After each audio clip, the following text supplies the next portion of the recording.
Bismillahirrahmanirrahim. Assalamualaikum warahmatullahi wabarakatuh. Perkenalkan, nama saya Heris, mahasiswa program Pasca Sarjana Universitas Muhammadiyah Makassar.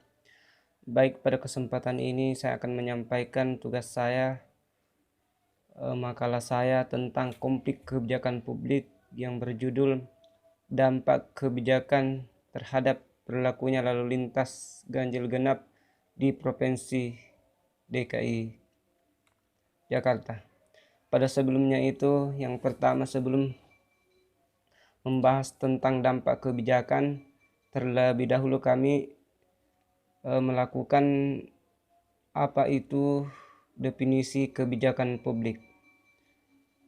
Sebelum berbicara lebih jauh tentang kebijakan plat nomor kendaraan bermotor ganjil genap di Jenderal Sudirman dan Jalan MH Tamrin, Provinsi DKI Jakarta yang dicanangkan oleh Pemprov DKI, terlebih dahulu kita harus mengetahui konsep-konsep dasar dari kebijakan publik dahulu.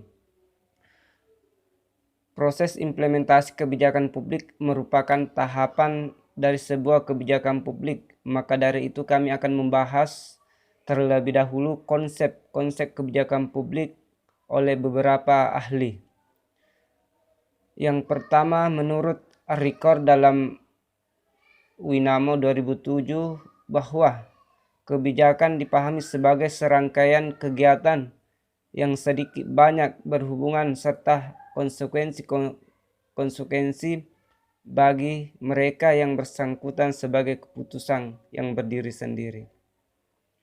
Sedangkan menurut ahli kebijakan publik lainnya, yaitu Kendler dan Plano dalam Winamo tahun 2017 mengatakan bahwa kebijakan publik yaitu pemanfaatan yang strategis terhadap sumber daya yang ada untuk memecahkan masalah publik atau pemerintah. Berdasarkan beberapa pendapat ahli kebijakan publik di atas, dapat disimpulkan bahwa kebijakan publik merupakan tindakan yang dilakukan oleh pemerintah sebagai pemecah masalah atau obat dari permasalahan yang timbul di masyarakat guna menyelesaikan permasalahan publik dan untuk kepentingan publik atau masyarakat. Kemudian selanjutnya yaitu tahap-tahap kebijakan publik. Tahap kebijakan publik menurut Dan dalam Winarno 2007 ada beberapa tahap-tahap kebijakan publik. Yang pertama itu penyusunan agenda.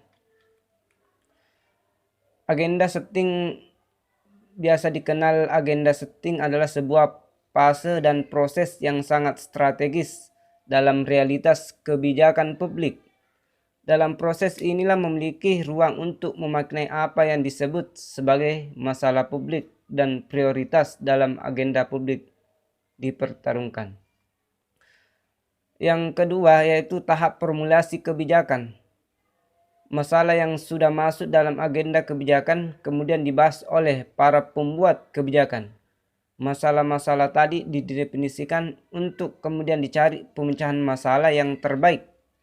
Pemecahan masalah tersebut berasal dari berbagai alternatif atau pilihan kebijakan yang ada.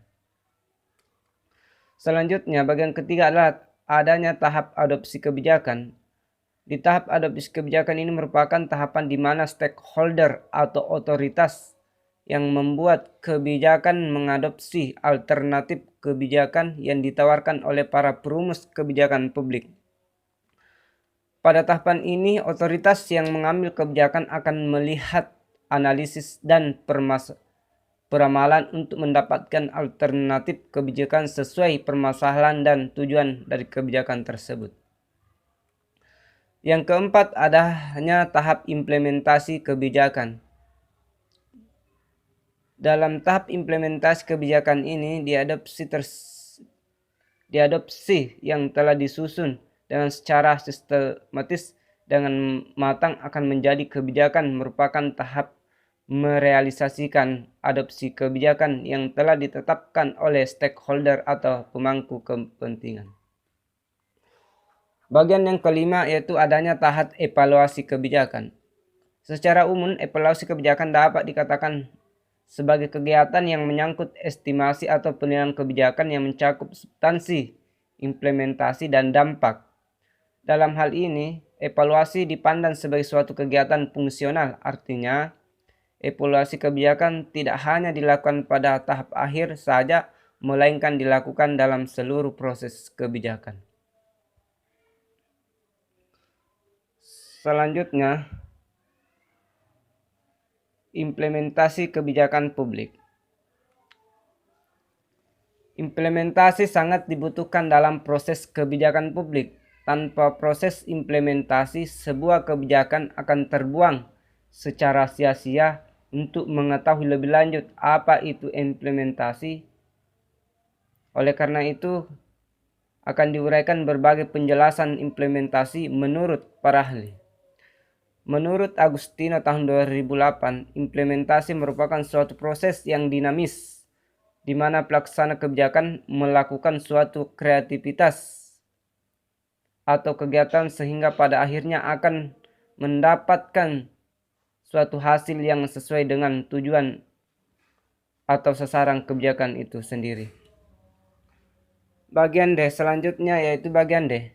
Peraturan Gubernur DKI Jakarta nomor 164 tahun 2016 yang berisi tentang pembatasan lalu lintas dengan sistem ganjil genap merupakan salah satu kebijakan yang ditetapkan oleh pemerintah Provinsi DKI Jakarta guna mengganti kebijakan sebelumnya, yaitu kebijakan 3 in 1, kebijakan 3 in 1.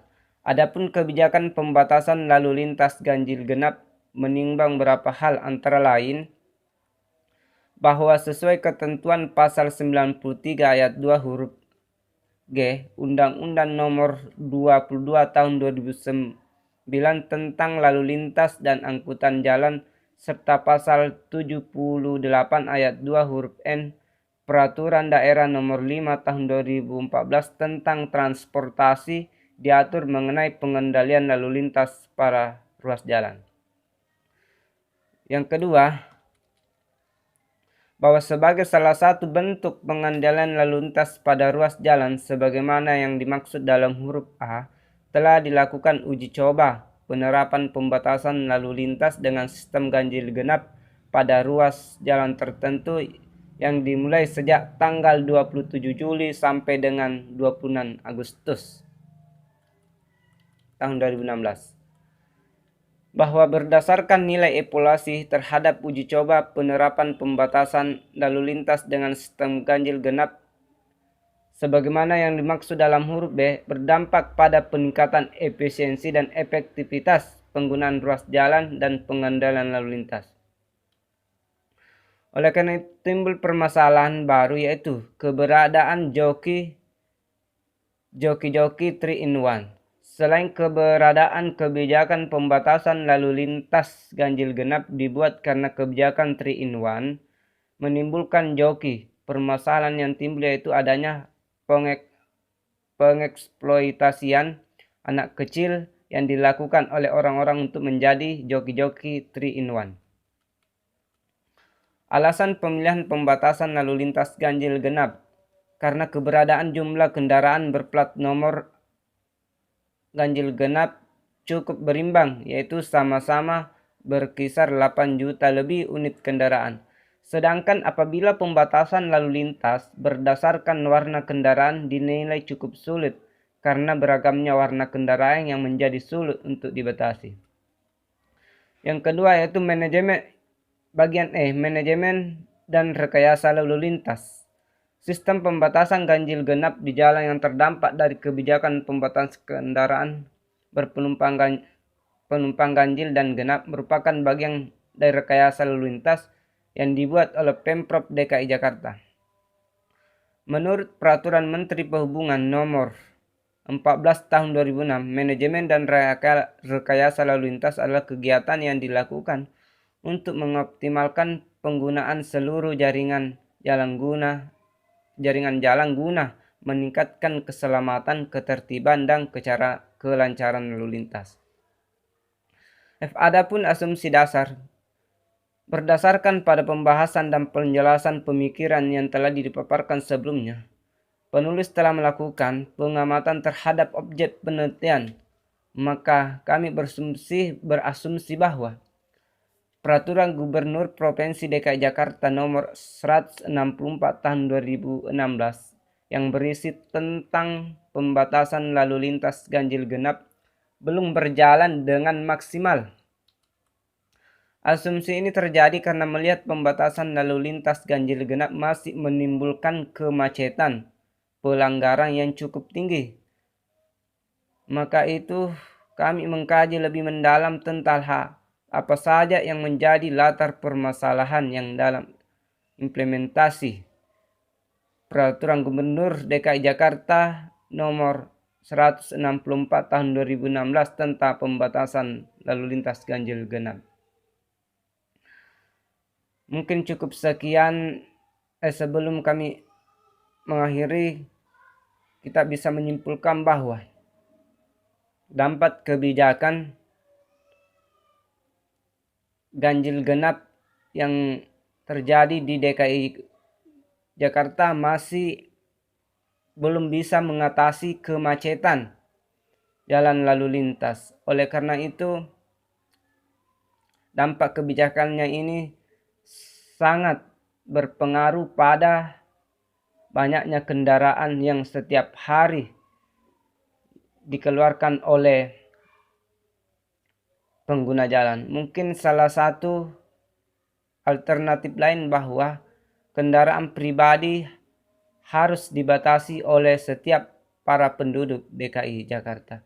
Mungkin cukup sekian yang kami paparkan makalah kami tentang dampak kebijakan